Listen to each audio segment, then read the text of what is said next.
স্বামী ফল পেয়েছ, ওই ফল না দিলে আমি প্রাণ বিসর্জন দেবো। যেখান থেকে যেমন করে হোক ওই ফল আমাকে এনে দিতে হবে স্বামী। যার করে একটা পত্র লিখে রেখেছি, এই পত্র পছন্দ করে রেখো। আমি ফাঁসি মুখে তোমার বিদায় দাও। একটু দাঁড়াও স্বামী। বলো না, কি বলতে বলো।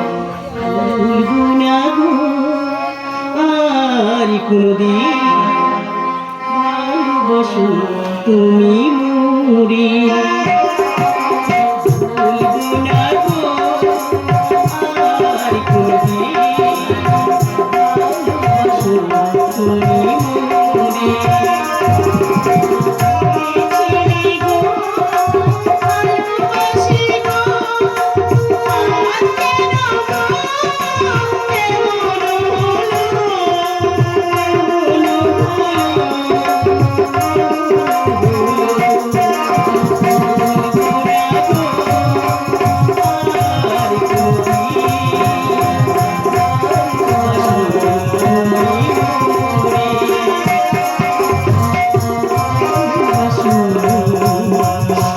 Oh